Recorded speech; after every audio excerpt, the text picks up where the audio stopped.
మిత్రులందరికీ నమస్తే.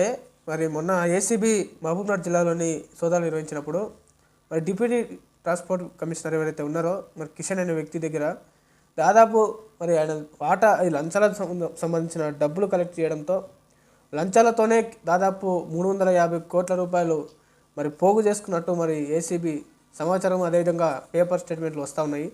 మిత్రులారా, ఒకసారి ఆలోచించుకోవాలి. ఎవరైతే మన దగ్గర మన ఈ రెవెన్యూ డిపార్ట్మెంట్లలో కానీ లేకపోతే పోలీస్ శాఖలో కానీ లేకపోతే ఇతర ఎవరైతే లంచాలు ఎవరైతే అడుగుతున్నారో వాళ్ళని ఖచ్చితంగా ఏసీబీకి సమాచారం ఇచ్చి పట్టించాల్సిన అవసరం ఉన్నది. వీళ్ళు దాదాపు మరి మహనీయుల దయ వల్ల ఈరోజు ఉద్యోగం కట్టి మరి వీళ్ళు సమాజానికి ఇంకా సేవ చేసేది పోయి అదేవిధంగా pay back the society Ambedkar చెప్పినట్టు మరి నీకు వచ్చిన జీతంలో మరి సమాజానికి 4 రూపాయలు ఖర్చు పెట్టండి, నువ్వు మాత్రమే బతుకోద్దు అనే మాట చెప్పినా కూడా ఇంకా పాటించకుండా ఇంకా సమాజంతోనే మరి లంచాలు అడుగుతుంటే మరి ఈ పేద సమాజం ఎట్లా బాగుపడుతుంది? ఈ లంచాలకు పాల్పడుతున్న వ్యక్తులు దాదాపు పేద సమాజమే. అమాయక ప్రజలే ఈ లంచాలకు పాల్పడుతుంటారు అన్ని శాఖలలో లేకపోతే పోలీస్ స్టేషన్లలో కూడా. దాదాపు దీని గురించి ఆలోచించుకోవాలి ఈ ఏసీబీ కానీ లేకపోతే ఈ గవర్నమెంట్ కూడా వీటిపైన ఎక్కువ దృష్టి సాధించి మరి పేద ప్రజలు మరి కింది స్థాయి నుంచి పెద్ద స్థాయి వరకు దాదాపు గ్రామం నుంచి మండల అదేవిధంగా జిల్లాలో రెవెన్యూ శాఖ దాదాపు వరకు మరి దాదాపు చాలామంది ఈ లంచాల బారిన పడి చాలా నష్టపోతున్నారు. ఒకసారి కిషన్ నాయక్ ఒకసారి ఆలోచించుకోండి. 350 కోట్లు ఎట్లకెళ్ళి వచ్చాయి ఇవన్నీ?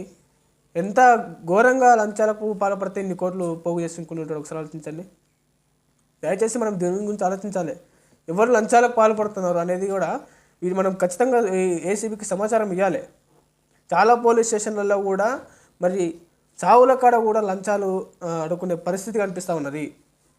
నాట్ ఓన్లీ మహబూబ్నగర్, చాలా ప్లేసులలో కూడా చావుల కాడ లేకపోతే కొట్లాటల కాడ పలానా కేసుల విషయం ద్వారా మరి పోలీస్ స్టేషన్కి వెళ్తే లంచాలు చేతిలో రూపాయి పెడితే కానీ పని కాదనే దుస్థితి మన దేశంలో మన రాష్ట్రంలో కనిపిస్తూ ఉన్నది. దయచేసి దీని గురించి ఏసీబీ అధికారులు ఇంకా గట్టిగా మీరు చాలా మంచి స్పందన చేస్తున్నారు మరి ఈ యాంటీ కరప్షన్ బ్యూరో విషయంలో. మరి లంచాలకు పాల్పడుతున్న చాలామందిని నేను ఎప్పటికప్పుడు చూస్తూ ఉంటా. దయచేసి దీని గురించి మరి ఇంకా మరింతగా లోతుగా ఆలోచించి మండల స్థాయిలలో కూడా అన్ని మండలాలలో కూడా మరి పోలీస్ శాఖలలో ఏమేమి నడుస్తున్నది అనేది ఒక ప్రత్యేకంగా దృష్టి సారించాలని కోరుకుంటాను. నేను మీ నౌపరి శ్రీకాంత్ రాజు.